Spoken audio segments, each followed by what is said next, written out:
वालेकुम स्टूडेंट्स। आज हमारा टॉपिक है causes of low women literacy rate in Pakistan. थोड़ा सा इंट्रोडक्शन मैं आपको दे दूं वुमेन एजुकेशन के बारे में।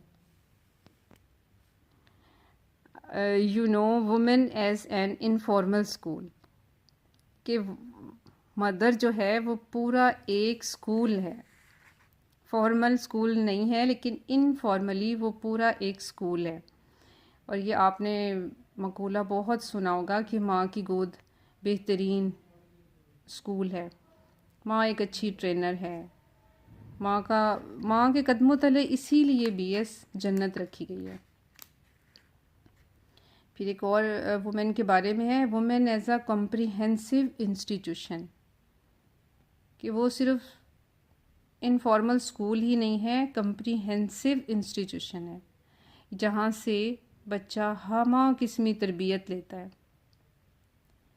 चूँकि वुमेन की एजुकेशन फैमिली की एजुकेशन है, उसी के हाथ में अगली जनरेशन का फ्यूचर माँ के हाथ में ही होता है।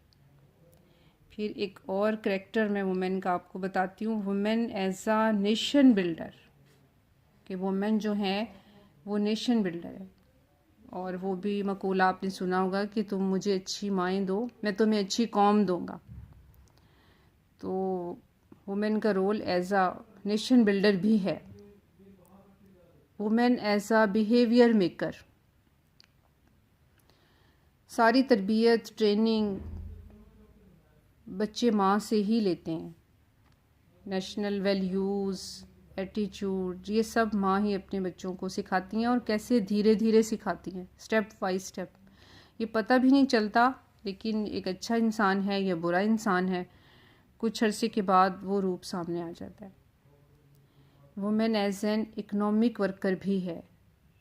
वुमेन का रोल देखें कि वो साइड बाय साइड एक वर्कर भी है, कि नॉट ओनली कि वो अपने बच्चों की तरबियत करती है, तरबियत और ट्रेनिंग के ज़रिए नेशन को एक सर्विस प्रोवाइड करती है, बल्कि इसके साइड बाय साइड वो एक वर्कर की हैसियत से फैमिली को फिनेंशियली भी सपोर्ट करती है। और इसमें आप देखें कि वुमेन की ड्यूटी डबल हो जाती है। लेकिन जो वुमेन एजुकेशन की सिचुएशन है पाकिस्तान में वो बहुत वर्स है। Literacy rate of women in the country is 40%। There is only one women university in the country. इसी से आप सूरत हाल का अंदाज़ा लगाएं। और अगर इंस्टीट्यूशंस का जायज़ा भी हम लेने लगें तो वुमेन इंस्टीट्यूशंस कम हैं, मेल के इंस्टीट्यूशंस ज़्यादा हैं। और शहरों में थोड़ी बहुत सूरत हाल बेहतर है, लेकिन विलेजेस में ये सूरत हाल बहुत वर्स है।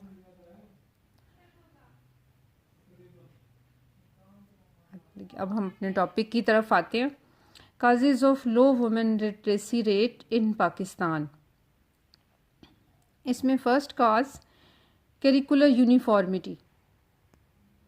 बीए स्टूडेंट्स यू नो कि हमारे यहाँ मेल और फीमेल का एक ही जैसा करिकुलम है, बॉयज़ एंड गर्ल्स के लिए सेम करिकुलम है। जबकि women socially, physically, developmentally, psychologically, emotionally उसकी नीड्स मेल से सेपरेट हैं। तो इससे भी जो कुछ पेरेंट्स हैं वो समझते हैं कि ये करिकुलम कुछ अप्रोप्रिएट नहीं है हमारी डॉटर्स के लिए, और इसलिए वो अवॉइड करते हैं कि अपनी गर्ल्स को स्कूल में भेजें। तो तालीम से ही अनॉयड हो जाते हैं। आउटडेटेड ट्रेडिशंस, एक और पॉइंट, ये जो मटेरियल आपके सामने है इसमें जो सेकंड पॉइंट बन रहा है वो आउटडेटेड ट्रेडिशंस हैं, कि हमारे यहाँ ट्रेडिशनली लोगों का पॉइंट ऑफ व्यू अभी तक चेंज नहीं हुआ है। उनके जहन में अभी तक ये हैं, वुमेन के बारे में बड़ी क्रूअल वैल्यूज़ हैं कि बच्चियों को पढ़ाना ही नहीं, और पढ़ाना है तो ज़्यादा नहीं पढ़ाना, और उन्हें पढ़ाने का कोई फ़ायदा नहीं है, उन्होंने अगले घर ही जाना है। तो इसके अलावा सोशल एनवायरनमेंट, हमारे यहाँ जो सोशल एनवायरनमेंट है वो भी गर्ल्स के लिए इतना सेफ़ नहीं है, और जो गर्ल्स हैं वो होम से बाहर इनसिक्योर फील करती हैं अपने आप को। और आपने नोट करके देखा होगा कि अगर किसी गर्ल ने कहीं जाना है तो उसके साथ कोई मेल मेंबर का जाना ज़रूरी है। सोसाइटी में सिक्योरिटी नहीं है, तो इससे भी कुछ पेरेंट्स जो हैं वो बॉदर ही नहीं करते कि वो अपनी बच्चियों को स्कूल या कॉलेज में एजुकेशन के लिए भेजें, उनको घरों में ही रखना पसंद करते हैं। फिर एक सबसे बड़ी जो काज है वो को एजुकेशन है। को एजुकेशन का फैक्टर तो आप भी बहुत अच्छी तरह जानते होंगे कि पेरेंट्स बहुत डिसलाइक करते हैं, हेजिटेशन फील करते हैं कि उनकी बेटियां को एजुकेशन में पढ़ें, तो इससे वो अवॉइड करते हैं कि बच्चियों को पढ़ाना नहीं चाहिए और उन्हें घरों में ही बिठाए रखते हैं। नेगेटिव एटीट्यूड टुवर्ड्स एजुकेशन, आप जानते हैं कि हमारी कंट्री में इकोनॉमिक कंडीशंस काफ़ी क्रिटिकल है, पॉवर्टी ज़्यादा है, तो पेरेंट्स अक्सर ये प्रेफर करते हैं, जो पुअर पेरेंट्स हैं वो अफोर्ड नहीं करते एजुकेशन फॉर देयर डॉटर्स। वो समझते हैं कि अगर उनके पास ये वेस्टेज ऑफ मनी है और टाइम है। Due to this reason a large majority of poor girls school से बाहर ही रहती हैं,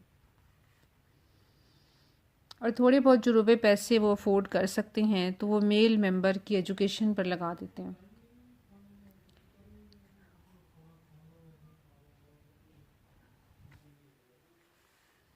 limited means of transportation, female education की जो लैक है उसकी एक रीज़न ये भी है कि ट्रांसपोर्टेशन प्रॉब्लम है गर्ल्स को बहुत ज़्यादा।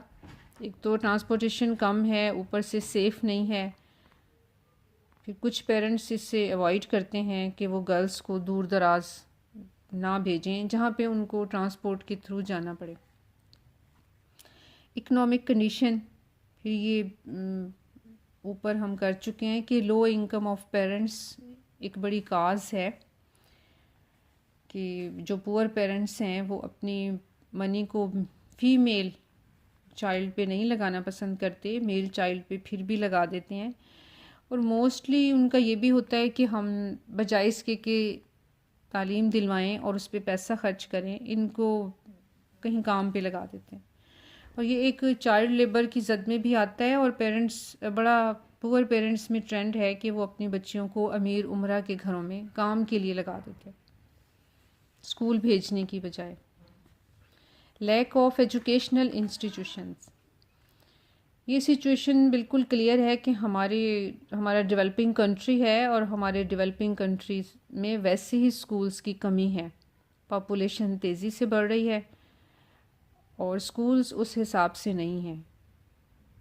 अगर पॉपुलेशन डबल है तो सिंगल स्कूल्स खुलते हैं हमारे यहाँ। तो इसमें फिर जब सूरत हाल ये है तो फ़ीमेल एजुकेशन के जो इदारे हैं वो वैसे ही कम है।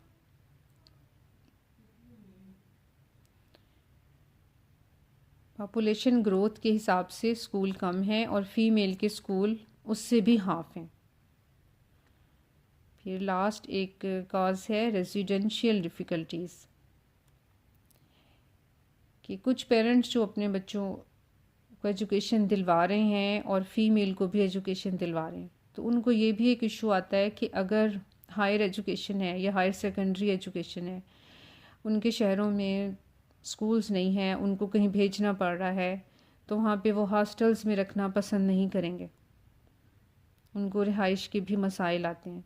इन तमाम मसाइल को सामने रखते हुए बहुत से पेरेंट्स ये डिसाइड करते हैं कि फ़ीमेल एजुकेशन दिलवानी ही नहीं चाहिए, बच्चियों को स्कूल भेजने से वो हेजिटेशन फ़ील करते हैं।